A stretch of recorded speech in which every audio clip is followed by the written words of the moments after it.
আমি ইউসুফের বাবা মাকে কথা দিয়ে বরোদা থেকে গুজরাট থেকে বহরমপুরে নিয়ে এসেছি। তুমিই পারবে, তোমার কথা মুর্শিদাবাদের মানুষ শুনে। তাই যখন তুমি ছিল না তখন আমি 2001 সালে একটা পেয়েছিলাম। যখন তুমি ছিল না 2016-তে আমি 4টে পেয়েছিলাম। যখন তুমি আমার সঙ্গে ছিল 22-এর মধ্যে 20টা পেয়েছি। কাজে তোমাকে এটা করতে হবে। তাই সেদিন আমি যোগী আদিত্যনাথ যেভাবে মুসলমান সম্প্রদায়ের লোককে উল্টো করে টাঙিয়ে সিধা করার কথা বলেছিল, তার 24 ঘন্টার মধ্যে আমি বলেছিলাম যোগী আদিত্যনাথজি, এটা ইউপি না, এটা বাংলার মুর্শিদাবাদ। মুর্শিদাবাদে আমরা বসবাস করি, আমরা কোন সাম্প্রদায়িক রাজনীতি করিনি, কোনদিন করব না। কিন্তু আপনি যদি মুর্শিদাবাদের মাটিতে দাঁড়িয়ে আমাদেরকে উল্টো করে টাঙিয়ে সিধা করতে চান, আমি হুমায়ুন কবির মাত্র 2 ঘন্টা সময় নেব।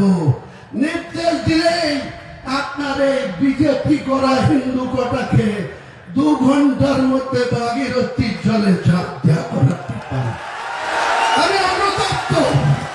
আমি অনুতপ্ত, দুঃখিত।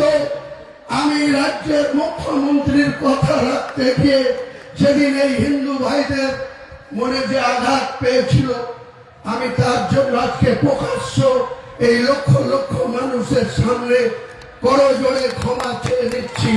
ভবিষ্যতে এরকম মিথ্যাবাদী মুখ্যমন্ত্রীর কথায় হুমায়ুন কবির আর কোনদিন কোন সাম্প্রদায়িক কোন উস্কানিমূলক কথা বা কাউকে জিতানোর জন্য কাউকে আঘাত করার কথা হুমায়ুন কবির বলবে না।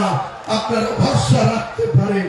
আমি প্রকাশ্য 1 মে 2024 সন্ধ্যা 7টায় যে কথা বলেছিলাম, সেটার জন্য আমাকে অনেক কথা শুনতে হয়। অনেক হিন্দু ভাইরা মনে করে যে আমি হয়তো সত্যি সত্যি হিন্দু ধর্মের বিরোধী বা সনাতনী মানুষের বিরোধী। আমি আমার লাইফে 63 বছর বয়স, 43 বছরের রাজনীতিতে কোনদিন সংকীর্ণতা কি জিনিস, সম্প্রীতি বিনষ্ট করার জিনিস আমি মানি না। যখন এই জেলার পুলিশ সুপার শ্রী সুধাকর সাহেব ছিল, তখন মিয়া গ্রামে একটা মুসলিমকে ঘোষ সম্প্রদায়ের লোকরা দিনের বেলায় 9টার সময় করে দিয়েছিল। সেই কেন্দ্র করে এলাকার মুসলিমরা 20,000 মুসলিম মুর্শিদাবাদ জেলার প্রশাসনকে বই উঠাতে দেয়নি। আমি কলকাতার গড়িয়াহাটে ছিলাম, এসপিসি সুধাকর আমাকে ফোন করে ডাকিয়ে এনে আমি 20,000 জনতার সামনে সেই উঠিয়ে নিজে বহরমপুরে পোস্টমর্টম করে এনে মাটি দিতে যাব। আবার বাধা দিয়েছিল মুসলিমরা। আমি নিজে মসজিদের বাইক ধরে তার দাফন করে মাটি দিয়ে আসার লোক হচ্ছে হুমায়ুন কবির। তারপরেই যে ঘোষণা করেছিল তাদের বাড়ি কোন রকম আঘাত করতে দিইনি। আমি নিজে গিয়ে তাদের বাড়িতে সান্ত্বনা দিয়েছিলাম যে যারা করেছে তারা পালিয়ে গেছে, তাদের পাশাপাশি গ্রাম পাশাপাশি বাড়ি, তারা যেন সেই হিন্দু পরিবারের মা বোনদের উপরে কোনো অত্যাচার না করে, কোনো অত্যাচার না করে। তখন আপনার প্রশাসন কি করে? তৃণমূলে তো বড় বড় কথা বলছে, হুমায়ুন কবিরকে গদ্দার বলছে, হুমায়ুন কবিরকে মুসলমান নেতা বলছে, মোল্লা নেতা বলছে।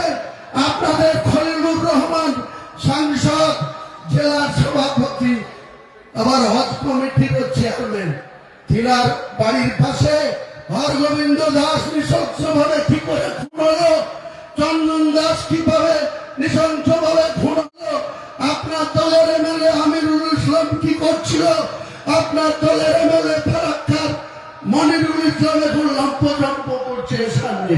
সেদিন সে কি করছিল? আপনার প্রশাসন, আপনার জঙ্গিপুরের পুলিশ পিডি এসপি আনন্দ রায় সেদিন কি করছিল? আপনার শামসেরগঞ্জ থানার ওসি সেদিন কি করছিল? কেন হরগোবিন্দ দাস এবং তার ছেলে চন্দন দাস এইভাবে নৃশংসভাবে খুন হলো? তার দায় কি মমতা ব্যানার্জি পুলিশ মন্ত্রী আপনি অস্বীকার করতে পারেন আপনি কখনো মুসলিমদের ভোট নেওয়ার জন্য মুসলিমদেরকে আরো বেশি বিপদে ফেলে দেন। আজকে হরগোবিন্দ দাস, চন্দন দাস খুন হয়েছে, প্রকৃত যারা খুনি তারা কেউ অ্যারেস্ট হয়নি।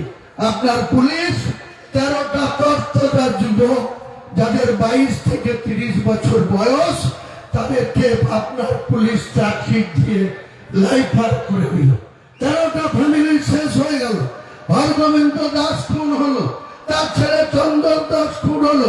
সেটা যেমন আমরা কোনো মতেই মানতে পারি না, জঘন্যতম খুন, তেমনি এটাও আমরা বলবো আপনার ব্যর্থতা, আপনার প্রশাসনের ব্যর্থতা। বেলডাঙাতে আজকে এনআইএ এসছে, আপনার পুলিশ তটস্থ হয়ে গেছে, ভয়ে ঘুরে বেড়াচ্ছে। আইসি বেলডাঙা ভয়ে ঘুরছে, এসপি খোঁজ নিচ্ছে এনআইএ এসে কি করবে। 16 তারিখ জুম্মাবার ছিল, 16 তারিখ আমি আমার বাড়ি থেকে বেরিয়ে কলকাতার উদ্দেশ্যে গিয়েছিলাম। আমার ভাই, আমাদের রাজ্যের যুব প্রেসিডেন্ট সৈয়দ আহমেদ কবির আছে, আমি মিস্টার কর্নেল জাকির কাছে আমরা 6 তারিখে ব্রিগেড ময়দানে এরকম সভা করার জন্য চেয়েছিলাম। 6 তারিখের পরে 8 তারিখে প্রসেস করলো, কিছু কাগজপত্র চাইলো, এফিডেভিট চাইলো, সেটা 13 তারিখে দেওয়া হলো। 13 তারিখে আমাকে কর্নেল থেকে একটা চিঠি করলো। 16 তারিখে বেলা 1টার সময় আমাকে ডাকলো শাশুড়ি, আমার জুম্মার নামাজ পড়বো এখানে বাবরি মসজিদে। তবু আমি ওখানে গিয়ে বিধানসভায় নামাজ পড়ে মিস্টার ত্যাগীর কাছে আমি সৈয়দ কবিরকে নিয়ে গেলাম। তারপর তেনারা 6 থেকে 16 10 দিন পরে তেনারা বললেন যে আমাদের ডিপার্টমেন্ট থেকে 1 ফেব্রুয়ারি থেকে 20 মার্চ পর্যন্ত আমরা কোনো মাঠ আপনাকে না কোনো রাজনৈতিক দলকে দিতে পারবো। আমার কাছে প্রমাণ আছে, ক্ষমতা থাকলে রাজ্য প্রশাসন প্রমাণ করুন। এখানে লিডার অফ দ্য অপোজিশন তিনিও বলছে বেলডাঙার যে সমস্যা হয়েছে, যে রাস্তা অবরোধ হয়েছে, যে বিশৃঙ্খলা হয়েছে, তার জন্য নাকি আমার উস্কানি আছে। আরে আপনার পুলিশ কি করে? বেলডাঙার আইসি কি করছিল? পরের দিন যখন আবার আনিসুর রহমান বলে একজন বিহারের গাজিয়াবাদে মার খেয়ে এখানে হসপিটালে ভর্তি, কে বা কাহারা রক্ষিয়ে দিল যে আনিসুর মারা গিয়েছে। আমার রাস্তা অবরোধ, সেদিনকে বাংলার যুবরাজ বলে যিনি অহংকার করেন, সেই যুবরাজের বহরমপুরে রোড শো ছিল। তিনার রোড শোর জন্য সমস্ত রাস্তাকে বন্ধ করে তিনারা যুবরাজের